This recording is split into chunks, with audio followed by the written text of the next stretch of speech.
ओम शांति। आज है 5 जुलाई 75 का प्रातः क्लास। रिकॉर्ड चला है, नैनहीन को राह दिखाओ।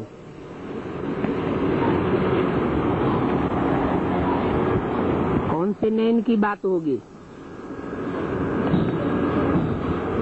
स्थूल नैनों की बात है क्या? स्थूल नैन तो बहुतों को नहीं होते हैं, लेकिन अंतर चक्षु उनके बड़े तीखे होते हैं। जैसे दुनिया के हिंदी के सबसे बड़े कवि सूरदास कहे जाते हैं। उनके बाहरी नैन नहीं थे, लेकिन सूर्य के समान सबसे तीखे कहे जाने वाले हिंदी के कवि, उनके अंतर चक्षु बहुत तीखे थे। बड़े से बड़ा धर्म ग्रंथ है तो नहीं कहा गया है, लेकिन बड़े से बड़ी कविता का पाठ उन्होंने किया, जिसे सूर सागर कहा जाता है।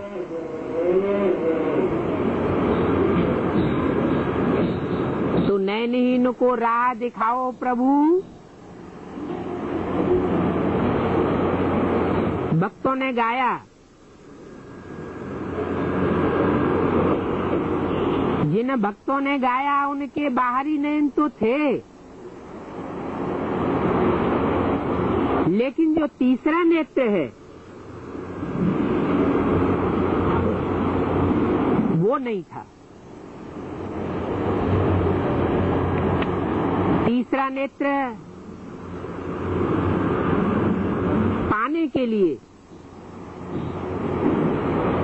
इस गीत में प्रार्थना की है। वो तो भक्त लोग प्रार्थना करते रहते हैं,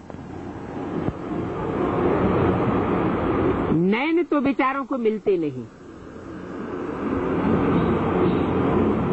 वो नैन जिससे नई दुनिया की राह देख सकें, परमात्मा धाम की राह देख सकें,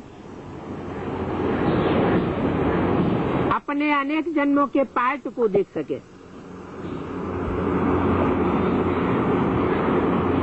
क्योंकि वो तो गीत गाते हैं,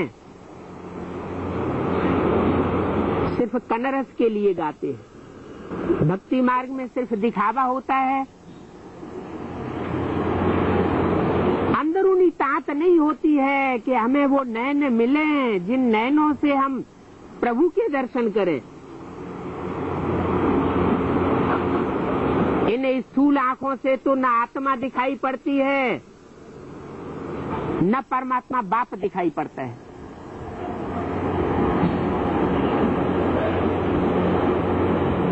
परमात्मा बाप निराकार कहा जाता है, निरंजन निराकार परम ब्रह्म कहा जाता है। उसको इन स्थूल नेत्रों से तो देखने की बात ही नहीं। भक्तजन जो तीसरा नेत्र मांगते हैं,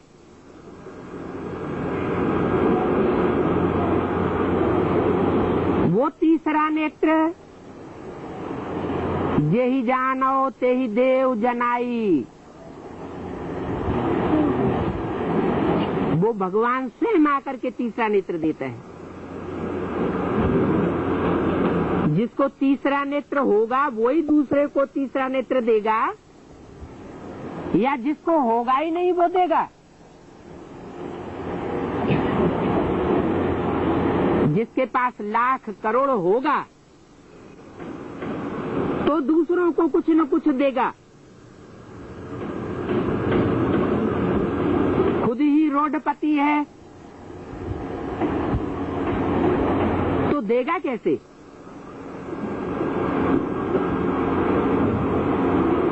तो भारतीय परंपरा में तीसरा नेत्र किसको दिखाया जाता है? कौन है वो प्रभु जिसके लिए भक्त ने गाया है ये गीत गाया है, प्रभु नैनहीन को राह दिखाओ। वो तीसरा नेत्रधारी कौन सा है? कोई देवता है? कोई देवता विशेष का नाम गाया हुआ है? नहीं है। कौन है? शंकर को कहते हैं। लेकिन शंकर को भगवान तो नहीं कहा जा सकता, क्योंकि शंकर ही अगर भगवान होता तो वो ध्यान में किसके बैठता है, किसका ध्यान करता है? देव देव महादेव कहा जाता है। देवताओं में सबसे बड़ा देवता तो है, लेकिन भगवान तो नहीं है। भगवान कौन है?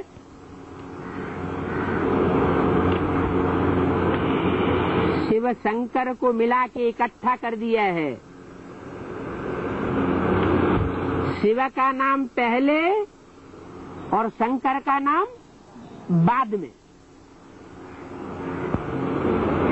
तो शंकर भी उस प्रभु को याद करता है जिसका नाम शिव है। वो शिव नेत्र, जो तीसरा नेत्र कहा जाता है, वो उसकी भ्रुकुटी के मध्य में आकर प्रवेश करता है।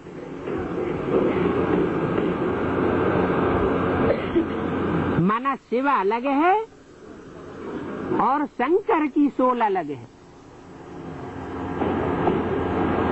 शिव की सोल ने जो निराकार परम ब्रह्म परमेश्वर कहा जाता है, वो जब शंकर में प्रवेश करता है तो शंकर की आत्मा भी उसी के ध्यान में मग्न हो जाती है, शिव को याद करती है। इसलिए शिव का लिंग बनाया जाता है और शंकर की मूर्ति बनाई जाती है। शिवलिंग कहा जाता है, शंकर लिंग नहीं कहा जाता। शिवलिंग को हाथ, पांव, नाक, आंख, कान नहीं दिखाए जाते। इसका मतलब वो निराकार का प्रतीक है, जिसके लिए भारतीय शास्त्रों में गाया हुआ है, बिनु पग चले सुने बिनु काना, कर बिनु कर्म करे विधि नाना, आनन रहित सकल रस भोगी, बिनु वाणी बक्ता वड़ जोगी। उसको आंख नहीं है फिर भी देखता है, कान नहीं है फिर भी सुनता है, मुख नहीं है फिर भी बोलता है। कैसे बोलता है? वो कवि लोग जो तो कविता करके चले गए, वो कवि उस मर्म को फिर भी जानते थे। उन कवियों की कविता का इंटरप्रिटेशन बाद में करने वाले जो आए, उन्होंने उनका मनमाना अर्थ निकाल लिया।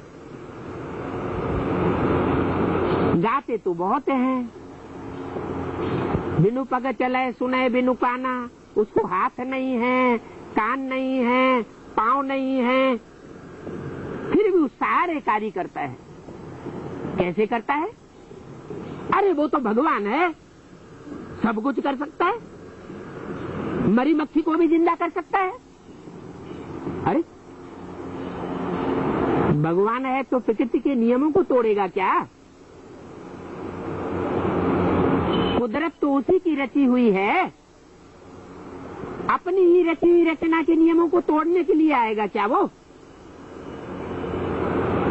भगवान कभी प्रकृति के नियमों को नहीं तोड़ता। भगवान तो सृष्टि पर जब आता है, क्योंकि वो निराकार है, अकर्ता है, अभोक्ता है, वो जन्मन के चक्र से न्यारा है, गर्भ से जन्म नहीं लेता हम आत्माओं की तरह। जब वो इस सृष्टि पर आता है तो जैसे गीता में लिखा हुआ है, एक शब्द है प्रवेश तुम, मैं प्रवेश करने योग्य हूं।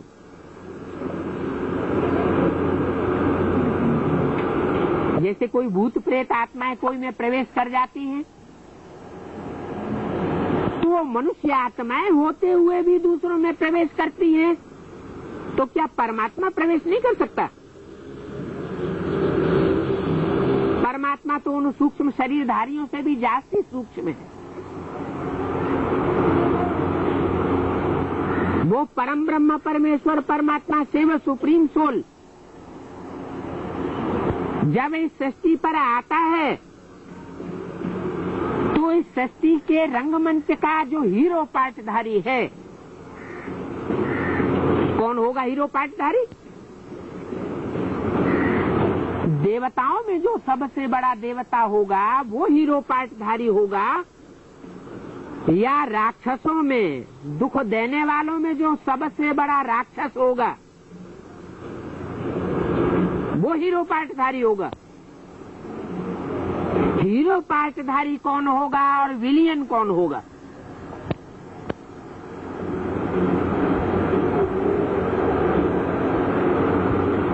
जरूर राम और कृष्ण दो ही ऐसी हस्तियां भारतवर्ष में गाई हुई हैं जिनका विशेष गायन है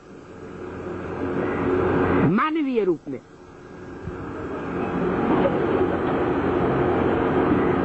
तो वो राम वाली सोल में प्रवेश करता है और संसार के अंदर शंकर के नाम रूप से प्रत्यक्ष होता है।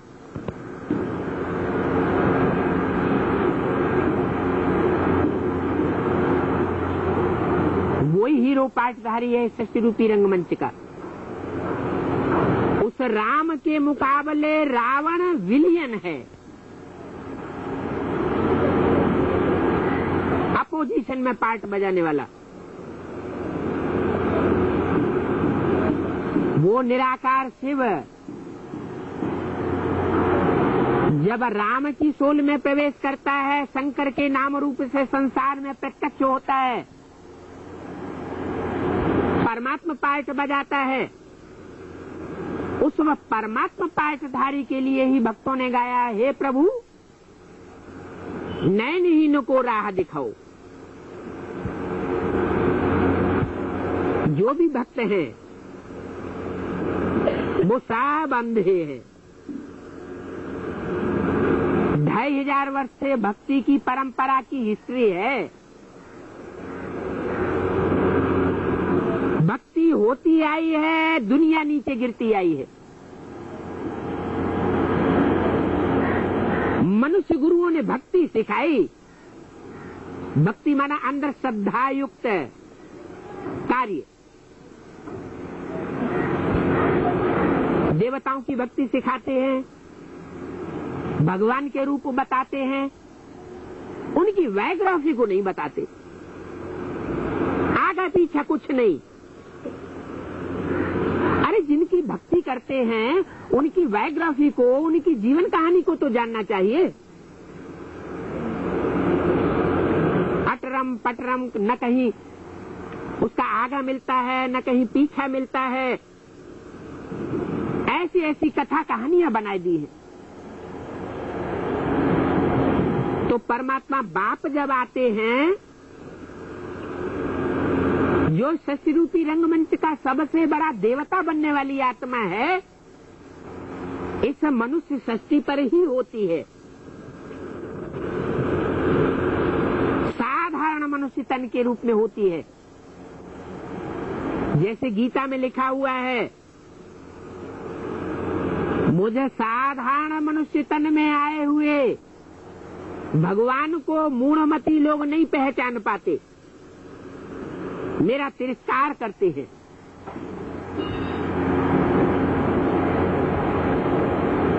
इस मनुष्य सृष्टि में जब बहुत पतन हो जाता है, कब होता है पतन? सतयुग में होता है बहुत पतन, त्रेता में होता है, द्वापर में होता है, या कलयुग के अंत में ज्यादा सबसे जास्ती पतन होता है? महापापियों की दुनिया कौन सी है? कौन सा युग है? कलयुग का अंत। सतयुग में तो होता ही है सत्य का युग, त्रेता में होता ही है राम का राज्य। वहां तो भगवान को आने की दरकार ही नहीं। जो सृष्टि का नियंता बाप है वो तो तब ही आएगा जब इस सृष्टि रूपी मकान के बनने की कोई गुंजाइश न रहे, इसका चप्पा चप्पा दुखदाई हो जाए। हर मनुष्य आत्मा अपने को तन से, मन से, धन से, समय से, संपर्क से, संबंधियों से दुखी अनुभव करने लगे। जब ऐसी सृष्टि की हालत हो जाती है तब वो सुप्रीम सोल इस सृष्टि पर आता है और इस सृष्टि रूपी रंगमंच के जो हीरो हीरोइन हैं,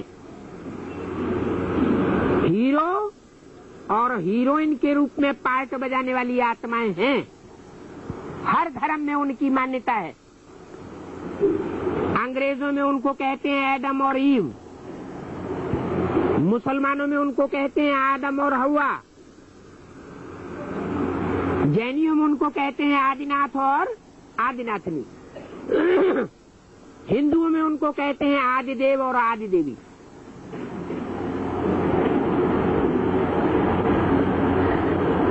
हिंदुओं में दूसरे शब्दों में उनका नाम पुकारा जाता है राम और कृष्ण। राम की आत्मा स्ट्रिक्ट पार्ट बजाने वाली है, कठोर पार्ट बजाने वाली है, वो पिता का पार्ट है। वो ज्ञान का बीजारोपण करने वाला बाप भी है और मुक्ति, जीवन मुक्ति का वर्षा देने वाला बाप भी है। लेकिन बाप बच्चों के सामने पहले नहीं प्रत्यक्ष होता, पहले माँ प्रत्यक्ष होती है। बच्चे पहले किसको पहचानते हैं? माँ को पहचानते हैं। तो माँ का जो मृदुल रूप है वो है ब्रह्मा। नाम ही क्या रखा हुआ है? ब्रह्म माँ। ब्रह्म माने बड़ी और माँ माने माँ।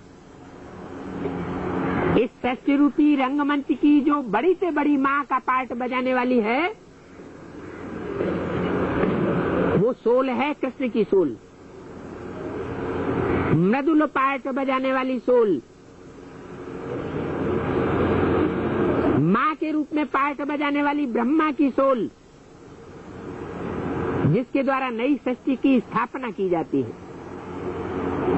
ब्रह्मा द्वारा नई सृष्टि की स्थापना, ब्राह्मण देवताओं की स्थापना,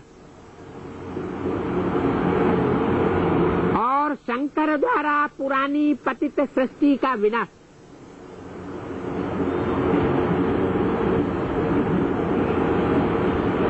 विनाश होने के बाद जो ब्राह्मणों की श्रेष्ठ सृष्टि बचती है उसकी विष्णु के द्वारा पालना, माना ब्राह्मण देवताओं की पालना।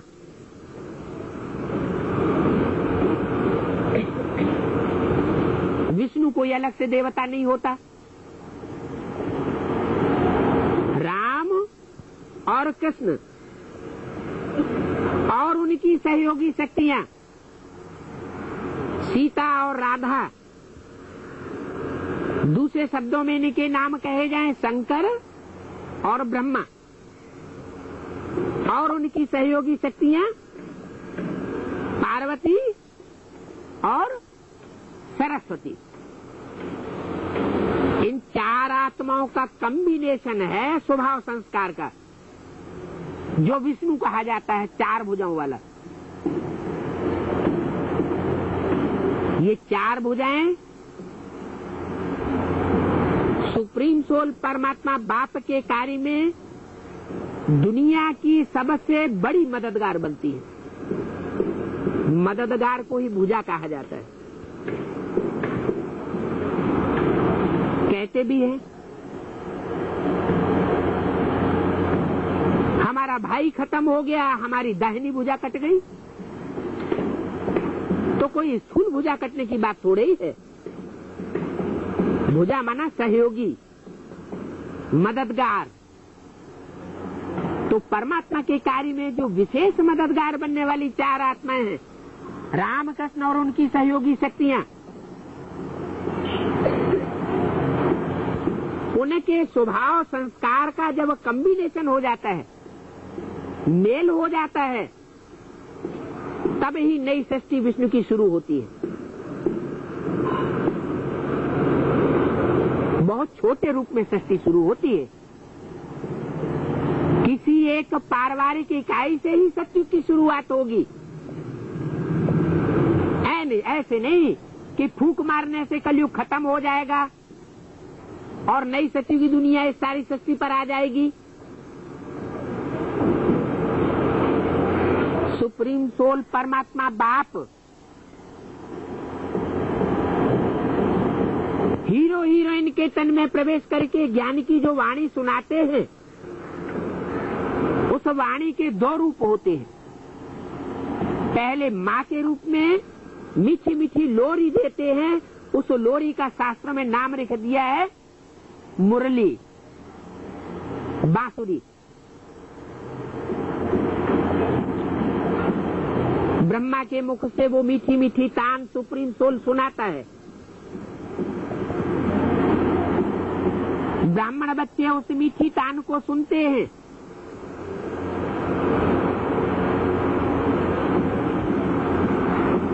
एक कान से सुनते हैं, दूसरे कान से निकाल देते हैं। इसलिए ब्रह्मा के प्यार का जो उजूरा है, वो ब्राह्मणों की सृष्टि के द्वारा नहीं चुकाया जा सकता। फिर परमात्मा बाप को बाप का असली रूप धारण करना पड़ता है, कठोर रूप। कहते हैं जो काम प्यार से न बने वो फिर मार से बन जाता है। तो वो मार है शंकर द्वारा आतताई ब्राह्मणों का विनाश। जो ब्राह्मणों की सृष्टि ब्रह्मा द्वारा रची गई, उसमें 2 प्रकार के ब्राह्मण पैदा होते हैं। एक रावण, कुंभकर्ण, मेघनाथ जैसे पुरुषार्थहीन ब्राह्मण, दुष्ट पुरुषार्थ करने वाले। और दूसरे होते हैं जिनकी संख्या बहुत थोड़ी होती है। गुरु वशिष्ठ और विश्वामित्र जैसे तीव्र पुरुषार्थी ब्राह्मण। तो जो तीव्र पुरुषार्थी ब्राह्मण हैं, उनका रक्षण होता है। राम वाली आत्मा कहो, शंकर के द्वारा कहो, उनका वर्धन होता है, रक्षण होता है। वो परमात्मा बाप की छत्र छाया में पलते हैं।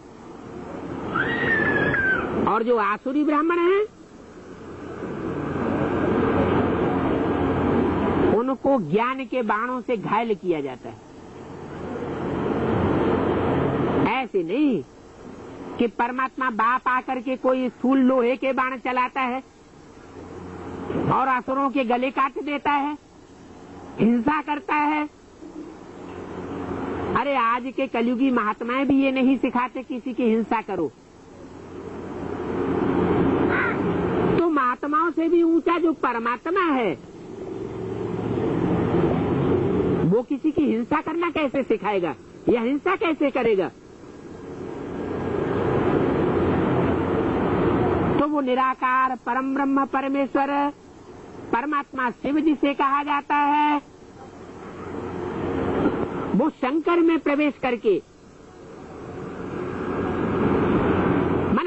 दूसरी सोल में प्रवेश करके हर हर बम बम एटॉमिक धमाकों का पाठ शुरू कराता है। कहते हैं सीधी उंगली से घी नहीं निकलता, क्या करना पड़ता है? उंगली को टेढ़ा करना पड़ता है। वक्त चंद्रमा दृश्य न राहु, टेढ़ा चंद्रमा होता है उसको राहु भी ग्रहण नहीं मारता, और जो सीधा साधा होता है उसको राहु पकड़ लेता है। तो भगवान बाप भी जब तक सीधा साधा पार्ट बजाते हैं, माँ के रूप में भोली भाली बन करके लोरी सुनाने का पार्ट बजाते हैं, तब तक ब्राह्मण बच्चे सुधरते नहीं। वो ब्राह्मणों की शक्ति नहीं सुधरती।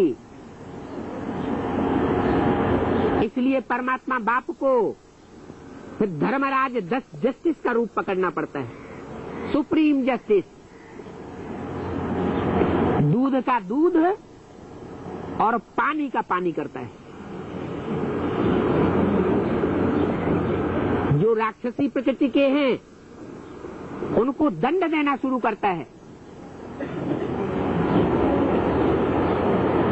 और जो श्रेष्ठ पुरुषार्थी ब्राह्मण हैं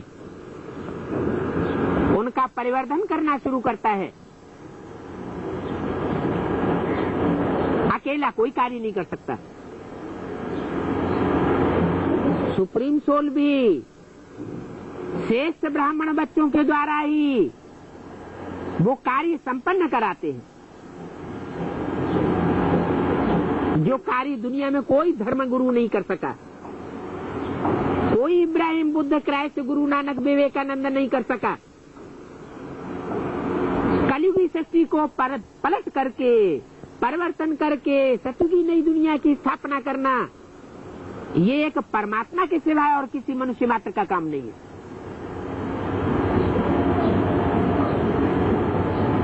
उस परमात्मा बाप के लिए भक्तों ने गाया है, जन्म जन्मांतर ये गाया है, हे प्रभु हम नयनहीन हो गए हैं, अंधे हो गए हैं, इस दुनिया में भटक रहे हैं, जन्म मरण के चक्कर में आते जाते हैं, हम इस चक्कर से छूट नहीं पाते हैं, हमको आकर के राह दिखाओ ताकि हम आपके धाम में पहुंच जाएं।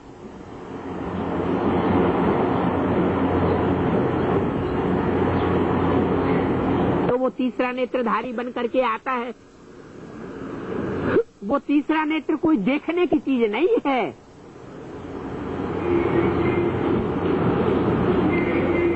वो परमात्मा बाप कोई इन आंखों से देखने से नहीं सब पता लग जाएगा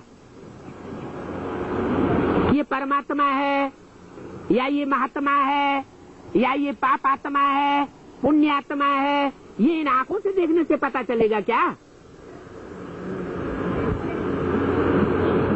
ये पहचानने के लिए परमात्मा बाप ही आकर के हमको तीसरा नेत्र देता है।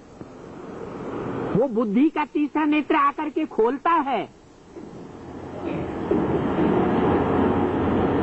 बुद्धि का तीसरा नेत्र देने के लिए वो यूनिवर्सिटी खोलता है। उसे जगत गुरु कहा जाता है। किसे?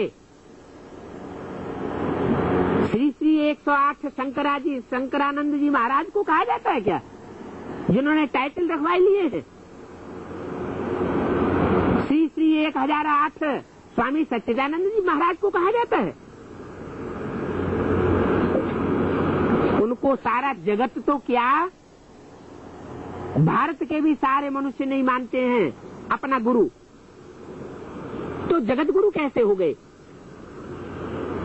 एक परमात्मा बाप ही है जिसको सारी दुनिया के लोग, चाहे गॉड फादर के रूप में, चाहे अल्लाह के रूप में, चाहे भगवान के रूप में, जगत गुरु मानते हैं। वो सारे जगत का गुरु बनने वाला परमात्मा जब इस सृष्टि पर आता है तो इस सृष्टि के मनुष्य मात्र के नयन खोलता जरूर है। दूसरा नेत्र खुलता जरूर है। अब कोई का थोड़ा खुले, पहले खुले, वो एक अलग बात है। हर धर्म की श्रेष्ठ से श्रेष्ठ चुनी हुई आत्माओं को वो माला का मणका बनाता है, जो माला गले का हार कही जाती है। परमात्मा के गले का हार कोई स्थूल माला के मणकों की बात नहीं है, स्थूल मणकों की बात नहीं है, वो आत्मा रूपी मणके हैं। जिस आत्मा की यादगार भ्रकुटी के मध्य में बिंदी लगाई जाती है, स्टार लगाया जाता है, माने आत्मा स्टार स्वरूप है। वो आत्मा भ्रकुटी के मध्य में टिकी हुई है। टीका लगाने की जरूरत नहीं है, वो तो सिर्फ भक्तों ने एक परंपरा बना ली है अंधश्रद्धा के आधार पर। टीका लगाना, टीका नहीं लगाना है, लेकिन उस आत्मिक स्मृति में टिकने की बात है। आत्मिक स्मृति में टिकना, ये ज्ञान सिवाय परमपिता परमात्मा की इस मनुष्य सृष्टि पर कोई दे ही नहीं सकता, क्योंकि आत्मा का ज्ञान किसी के अंदर है ही नहीं, था ही नहीं। भले गीता में लिख दिया है अणुअणीयान समनुस्मरेत्य, आत्मा अणुरूप है, ज्योतिर्मय है। फिर दूसरे शास्त्रों में लिख दिया आत्मा अंगुष्ठाकार है।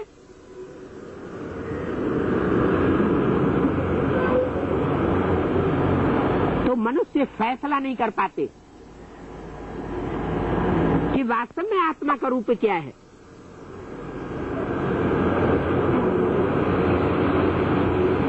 परमात्मा बाप आकर के बताते हैं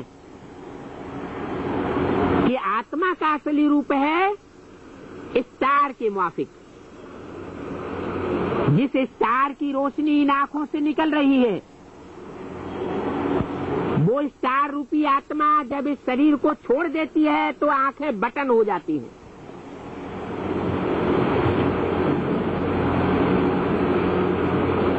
आंखें निस्तेज हो जाती है। आंखों में जो तेज दिखाई पड़ता है, जो रोशनी दिखाई पड़ती है, वो कहां से आई? मुर्दे में तेज होता है क्या? मुर्दे की आंखों में रोशनी क्यों नहीं होती?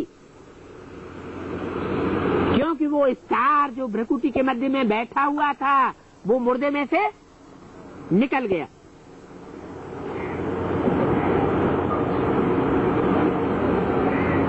ये स्टार वो चीज है जिसमें मन बुद्धि समाई हुई है।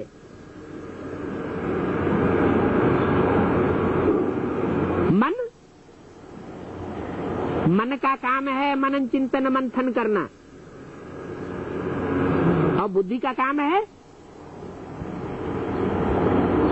फैसला करना, जजमेंट देना। उस स्टार के अंदर आत्मा में ये दोनों ही शक्तियां समाई हुई है। ये मन बुद्धि रूपी जो आत्मा है, उसमें अनेक जन्मों के संस्कार समाये हुए, अच्छे बुरे कर्मों के। तो मन, बुद्धि और संस्कार, ये तीन शक्तियों का समुच्चय, उसको आत्मा कहा जाता है।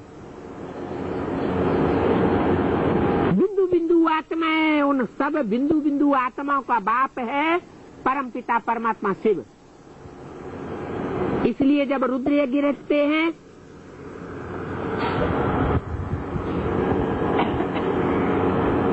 तो छोटे छोटे शालिग्राम बनाते हैं, लाखों की तादाद में, और एक बड़ा शिवलिंग बनाते हैं, बहुत बड़ा।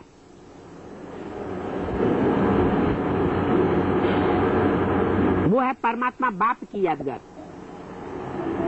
सुप्रीम सोल की यादगार। ऐसे नहीं कि वो सुप्रीम सोल इतना बड़ा लिंग होता है, वो भी ज्योति बिंदु है, हम आत्माएं भी ज्योति बिंदु हैं। फर्क क्या है? वो जन्म मरण के चक्र में नहीं आता, गर्भ से जन्म नहीं लेता, और हम आत्माएं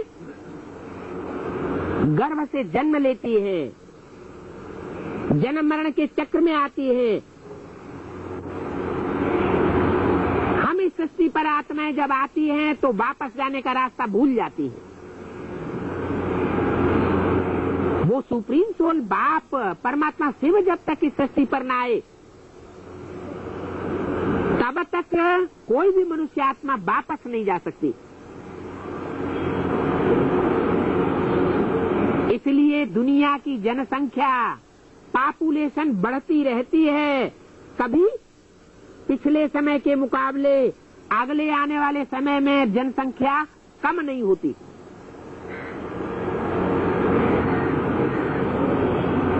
नई नई आत्माएं आती रहती है। इस सृष्टि के जंजाल में जन्म मरण के चक्र में चक्कर काटती रहती है, उनको बाहर निकलने का रास्ता नहीं मिलता, दुखी होती रहती है, दुख बढ़ता जाता है। जितनी जास्ती पॉपुलेशन बढ़ेगी उतनी जास्ती अशांति बढ़ेगी। हाथी की जब अशांति हो जाती है तो वो आत्माओं का बाप कहो, वो इस मनुष्य सृष्टि का जो बीज है राम, उसमें प्रवेश करता है, जिसके लिए गीता में कहा गया है अहम बीज प्रदप पिता, मैं ज्ञान का बीज बोने वाला पिता हूँ।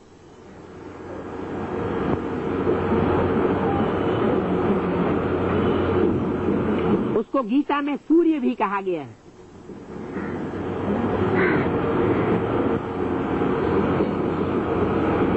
कहा गया है कि भगवान ने आकर जब इस सृष्टि पर ज्ञान दिया तो सबसे पहले सूर्य को दिया। ज्ञान सूर्य और ज्ञान चंद्रमा, माना राम की सोल ज्ञान सूर्य का पार्ट बजाती है और कृष्ण चंद्र की सोल चंद्रमा का पार्ट बजाती है। ब्रह्मा माना बड़ी माँ, माँ के रूप में प्यार देने का पार्ट बजाती है।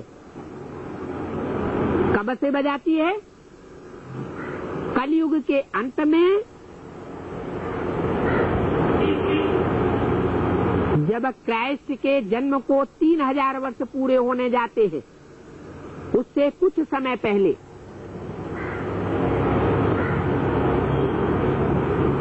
माना 1936 से वो सुप्रीम सोल जो है वो इस सृष्टि पर आकर के प्रवेश करता है और कृष्ण की सोल के द्वारा ब्रह्मा के रूप में प्रत्यक्ष होता है। जो भी नए नए भक्त हैं उनकी आंखों को खोलता है, तीसरे नेत्र को खोलता है।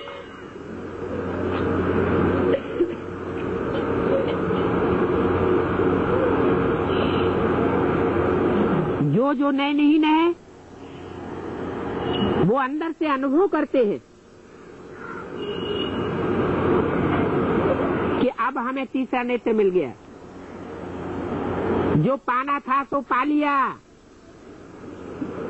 इस मनुष्य जीवन का जो चरम उद्देश्य है वो हमें मिल चुका।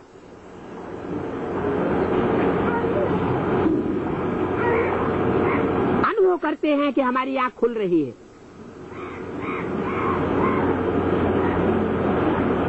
आंख भी दो प्रकार से खुलती है।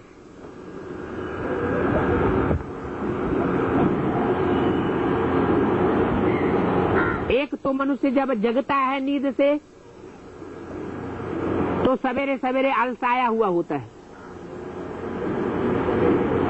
आधा जागता हुआ आधा सोता हुआ।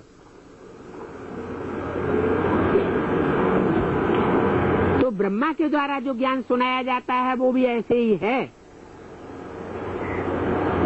जैसे बच्चों को माँ पाठ पढ़ाती है, ABCD सिखाती है, तो वो कोई संपूर्ण पढ़ाई नहीं हो जाती, उसे बेसिक नॉलेज कहा जाता है। बाद में बच्चा जब बड़ा होता है, समझदार होता है, तो माँ की पढ़ाई से उसकी पूर्ति नहीं होती, उसको बड़ी यूनिवर्सिटी कॉलेज में भेजा जाता है। ऐसे ही परमात्मा बाप भी आकर के जगत गुरु बन करके बड़े से बड़ी यूनिवर्सिटी संसार में खोलता है। किस लिए खोलता है? कोई लक्ष्य तो होगा। मनुष्यों के द्वारा जो बनाई हुई यूनिवर्सिटीज हैं, विश्वविद्यालय हैं, उनमें डॉक्टर बनाए जाते हैं, मास्टर बनाए जाते हैं, वकील बनाए जाते हैं, इंजीनियर बनाए जाते हैं। ये लक्ष्य दिया जाता है पढ़ाई पढ़ने वालों को। भगवान आता है तो कौन सा लक्ष्य देता है? वो दुनिया का बड़े से बड़ा वह लक्ष्य देता है जो दुनिया का कोई भी गुरु वो पढ़ाई नहीं पढ़ा सका। दुनिया के किसी मनुष्य मात्र ने मनुष्य को देवता नहीं बना पाया।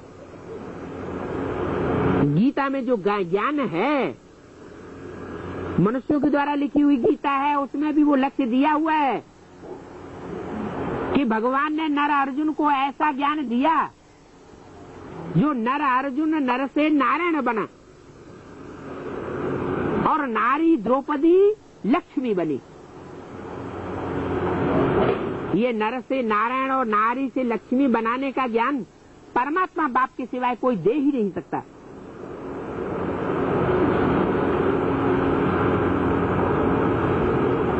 उस भगवान की नॉलेज का नाम है राजयोग, सहज राजयोग। तीसरी आंख खुलती है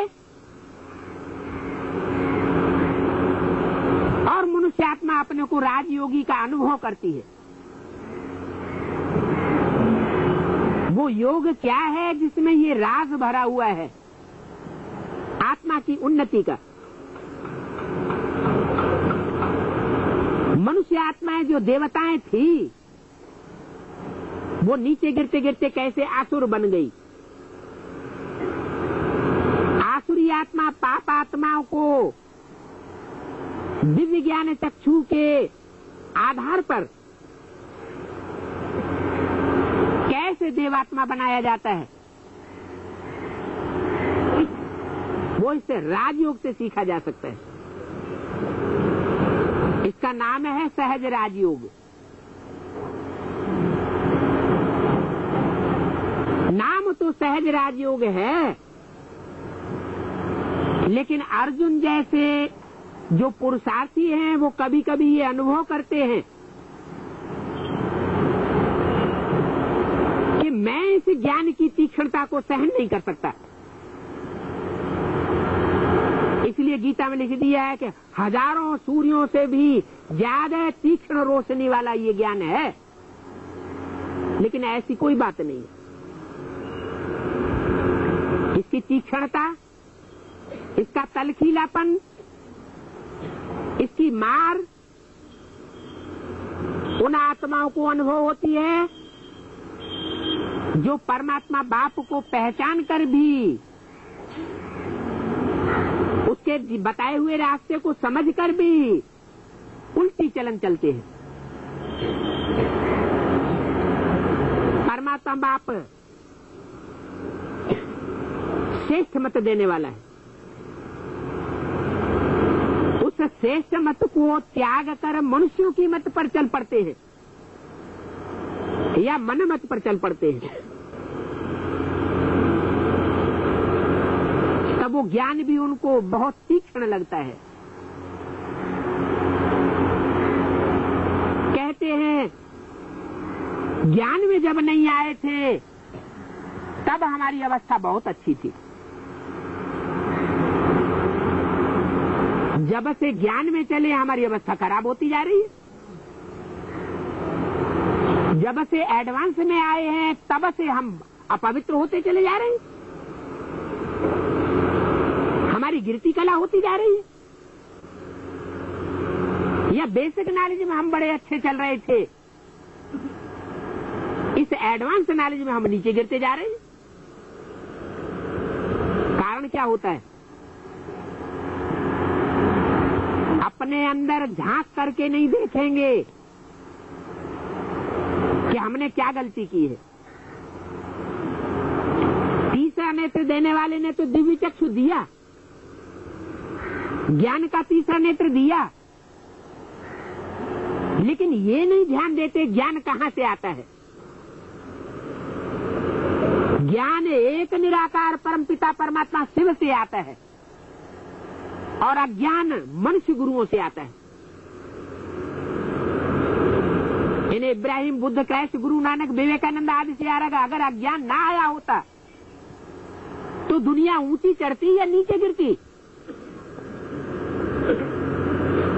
दुनिया नीचे गिरती जा रही है हजारों वर्षों से या ऊंचा चढ़ती जा रही है? दुख दर्द बढ़ते जा रहे हैं या घटते जा रहे हैं? सुख शांति बढ़ती जा रही है या घटती जा रही है? क्या हो रहा है? दुख और अशांति की दुनिया बढ़ती चली जा रही है। मनुष्य गुरुओं के ज्ञान से दुनिया नीचे गिरती है, दुख अशांति बढ़ती है, नरक बनता है दुनिया। और परमात्मा बाप जब आकर के सृष्टि पर ज्ञान देते हैं तो मनुष्यों के अंदर से आत्मा का सुधार होता है, मन बुद्धि का सुधार होता है। अपने अंदर आत्मा फील करती है कि हम देवत्व की तरफ जा रहे हैं। तो वो तीसरा नेत्र खोलने वाला बाप इस सृष्टि पर आया हुआ है, तीसरा नेत्र खोल रहा है, लेकिन एक शर्त है। वो शर्त ये है कि दुनिया का जो श्रेष्ठ से श्रेष्ठ पार्टधारी है, उस श्रेष्ठ से श्रेष्ठ पार्टधारी को, हीरो पार्टधारी को पहचानो और पहचान करके उसकी श्रेष्ठ मत पर चलो। अगर अब भी भ्रष्ट मत पर चलते रहे तो एक नियम बना हुआ है ईश्वरीय ज्ञान का। दुनियावी रीत से अज्ञानी मनुष्य अगर कोई पाप कर्म करता है तो उसको उस पाप का 1 गुना फल मिलेगा। और परमात्मा बाप को पहचान करके, अंजाम करके दुनिया के सामने ये स्वीकार करके कि हमको भगवान बाप मिल चुका है, हम भगवान की पढ़ाई पढ़ रहे हैं, और फिर उल्टी चलन चलता है तो उसको 100 गुना पाप का फल मिलता है।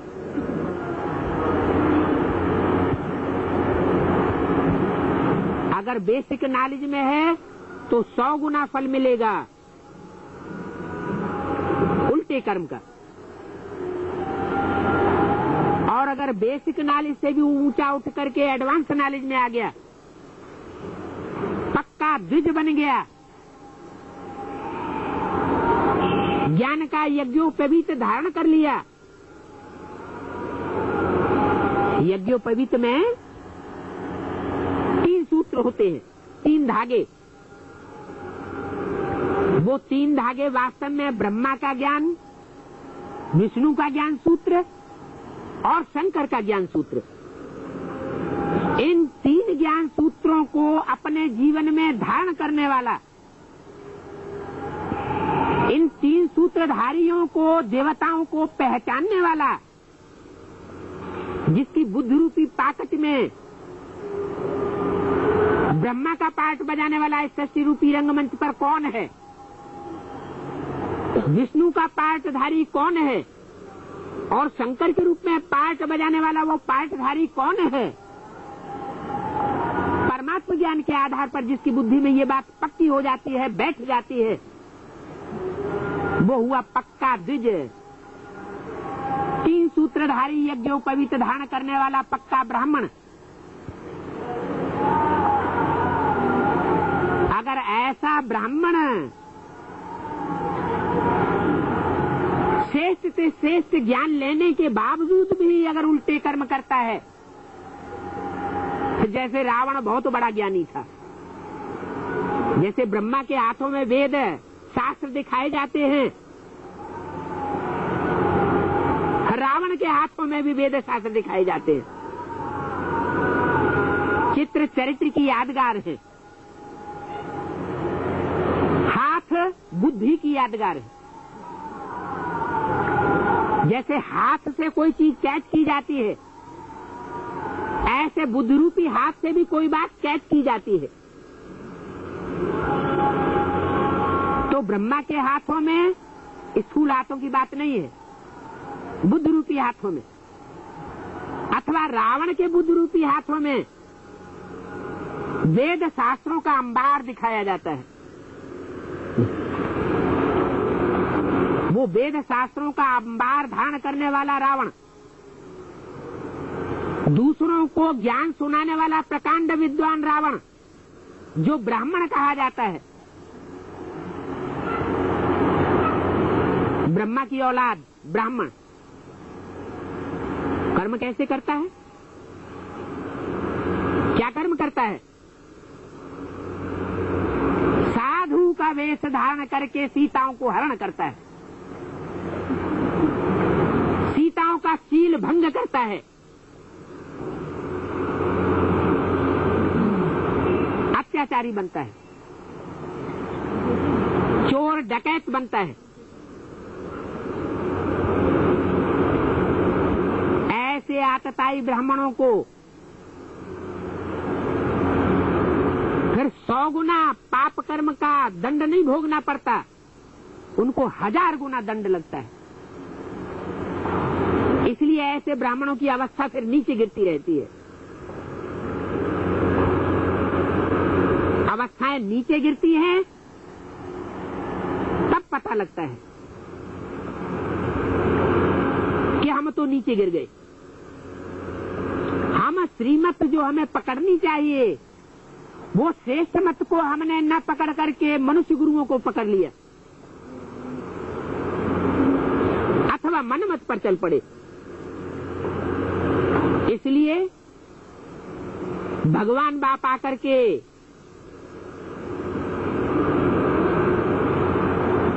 एक बहुत बड़ा स्लोगन देते हैं इस यूनिवर्सिटी में पढ़ने वाले बच्चों को। वो बड़े से बड़ा स्लोगन है जो हर तरफ स्कूल में, इस यूनिवर्सिटी में, कॉलेज में, गीता पाठशाला में लिख करके जरूर टांगना चाहिए। श्रीमत से सदगति और मनुष्य मत से दुर्गति। ये मन बुद्धि रूपी आत्मा की ही दुर्गति होती है मनुष्य मत से, ऐसे नहीं कि शरीर दुर्गति को पाता है। मन बुद्धि ऐसी बन जाती है कि उल्टे ही कर्म करेंगे। परमात्मा बाप के जो श्रेष्ठ आचरण कराने वाले महावाक्य हैं, उनको उल्टा पुल्टा करके ऐसा तोड़ मरोड़ करके पेश करेंगे कि जो अच्छा पुरुषार्थी होगा वो भी नीचे गिरने लगे। संग तारे कुसंग बोरे, ऐसी श्रीमत में मनमत को मिक्स करने वालों का संग करने से बहुत सावधान रहना चाहिए।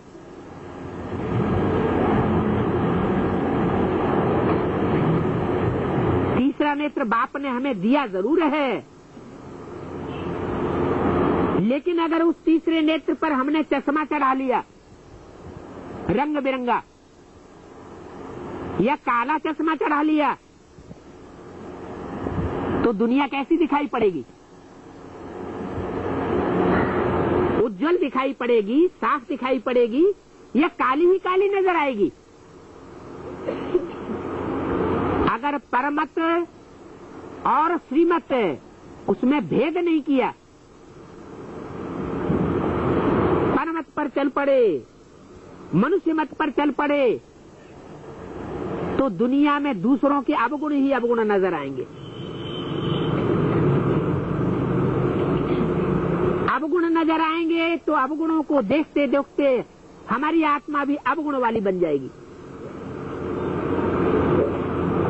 दूसरों की ग्लानि करने की हमको आदत पड़ जाएगी।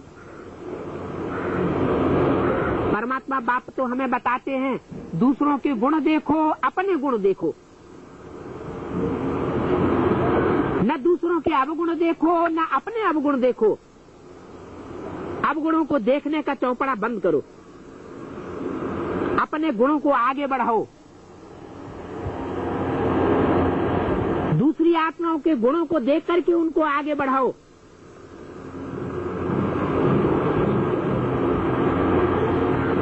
अवगुणों को छोड़ते जाओ। ऐसी श्रेष्ठ पढ़ाई पढ़ाने वाला जो स्लोगन दे करके, हल्के हल्के स्लोगन दे करके हमको बताता जाता है, बुरा मत देखो, बुरा मत सुनो, बुरा मत बोलो, बुरा मत सोचो। तो बेसिक नॉलेज में ही इन हल्के हल्के स्लोगन्स का फाउंडेशन डाल दिया। अगर एडवांस में आकर के भी जो एडवांस ब्राह्मण कहे जाते हैं वो श्रीमत के बरखिलाफ उल्टी चलन चलते हैं, मनुष्यों की मत को धारण कर लेते हैं, तो वो नीचे नहीं गिरेंगे तो ऊपर उठेंगे क्या? तीसरा नेत्र तो हमको मिला, उस तीसरे नेत्र दिव्य नेत्र की कदर भी तो करनी चाहिए।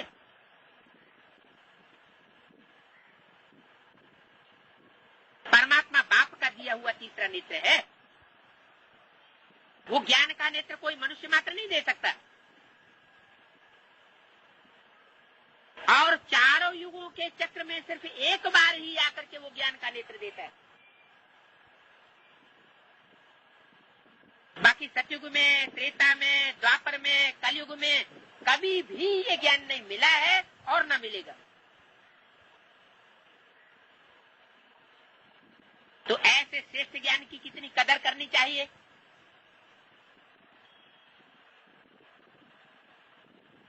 ज्ञान का नेत्र मिले, किसी को हीरा मिल जाए, हीरे मोती जवाहरात मिल जाए और वो उनको फेंक दे और कांच के रत्न बदले में ले ले, तो उसके हाथ जख्मी नहीं होंगे तो क्या होगा? उसका बुद्धि रूपी हाथ छलनी नहीं होगा तो क्या होगा?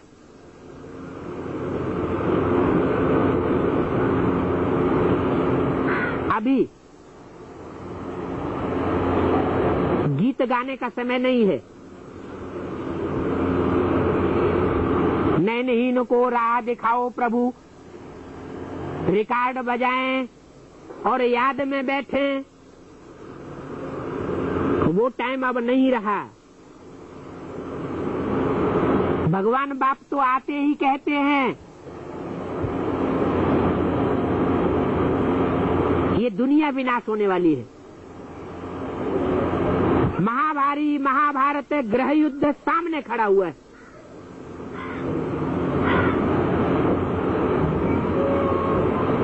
महाभारी महाभारत विनाश, ये महाविनाश तुम्हारे सामने खड़ा हुआ है। जैसे अर्जुन से गीता में कहा गया है, हे अर्जुन ये सब मरे पड़े हैं। तू जिनको समझता है ये मेरे नाना हैं, ये मेरे चाचा हैं, ये मेरे काका हैं, माई बाप हैं, ये सब धोखेबाज हैं, सब धोखा देने वाले हैं। अभी बहुत जल्दी सृष्टि पर एक समय ऐसा आने वाला है जिसमें सारी दुनिया कहेगी कि एक बाप सच्चा, गॉड फादर सच्चा और बाकी सारी दुनिया झूठी, सबसे बैराग आ जाएगा। मेरा तो एक बाप, क्या कहेगी सारी दुनिया? मेरा तो एक बाप, दूसरा न कोई।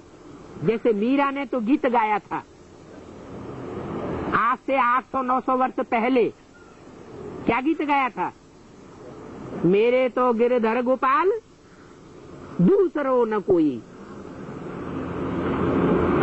लेकिन उस मीरा को तो गिरधर गोपाल मिला नहीं, क्योंकि दुनिया ही नीचे गिरती चली गई। अब वो मीरा की सोल इस सृष्टि पर अभी भी मौजूद है। राम की सोल कहो, कृष्ण की सोल कहो, कबीरदास की सोल कहो, कालिदास की सोल कहो, विक्रमादित्य की सोल कहो, सभी आत्माएं सृष्टि रूपी रंगमंच पर मौजूद है। जैसे और धर्मों में, धर्म ग्रंथों में लिखा हुआ है कि हमारे पैगंबर जो हैं वो कयामत के समय में प्रत्यक्ष होंगे। तो चाहे इब्राहिम हो, बुद्ध हो, क्राइस्ट हो, गुरु नानक हो, कितने भी बड़े से बड़े पैगाम देने वाले हों, धर्म स्थापना करने वाले हों, वो सब इस सृष्टि रूपी रंगमंच पर गिरी हुई हालत में अभी भी मौजूद है।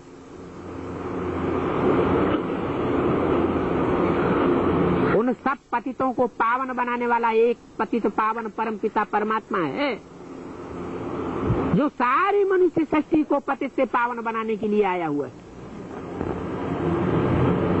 अब नहीं तो फिर कब नहीं, और कोई जन्म नहीं होगा। ये मनुष्य सृष्टि का अंतिम जन्म है। ये एटम बम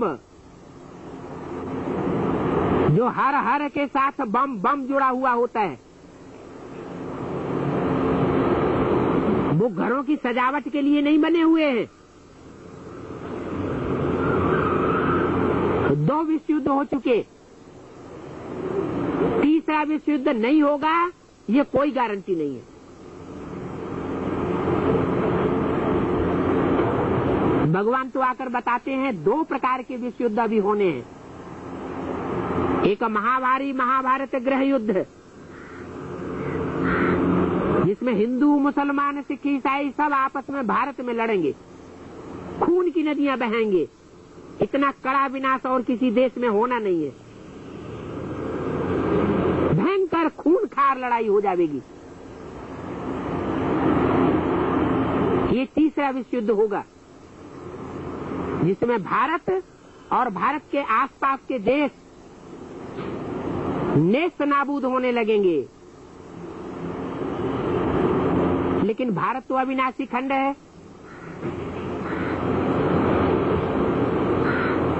भारत का विनाश नहीं होता, क्योंकि भारत में भगवान आते हैं। क्यों आते हैं भारत में? विदेशों में क्यों नहीं आते? कोई कारण तो रहा होगा।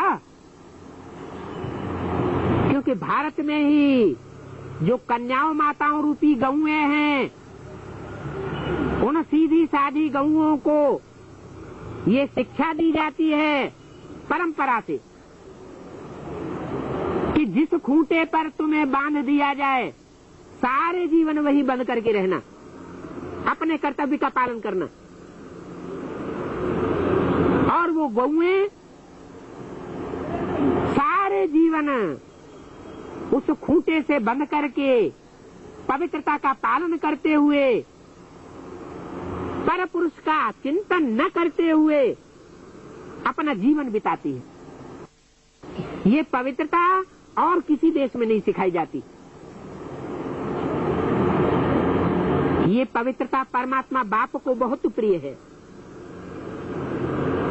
वो भी आकर के सिखाता है। एक ही आकर के संदेश देता है कि अब पतित भ्रष्टाचारी व्यभिचारी दुनिया का विनाश होने वाला है। अब अपनी बुद्धि को इधर उधर चारों तरफ भटकाने से फायदा नहीं है। देह और देह के संबंधों से अपनी बुद्धि को उपराम कर दो, निकाल दो।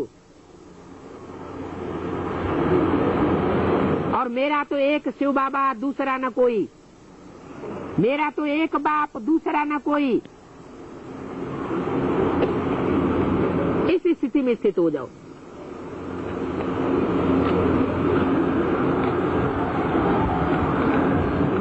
अभी वो स्थिति किसी की बनी नहीं है। कैसी स्थिति? जो अंदर से ये आवाज आए, मेरा तो एक शिव बाबा, दूसरा न कोई। मेरा तो एक परमपिता परमात्मा, मेरे तो गिरधर गोपाल, दूसरों न कोई। घड़ी घड़ी अनिश्चय पैदा हो जाता है उस परमात्मा पार्ट पर।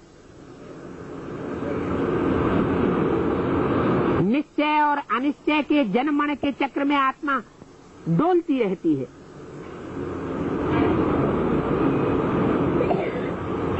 अनिश्चय आता है तो दूसरों की मत पर चल पड़ते हैं, संगी साथियों की बातें सुनने लग पड़ते हैं।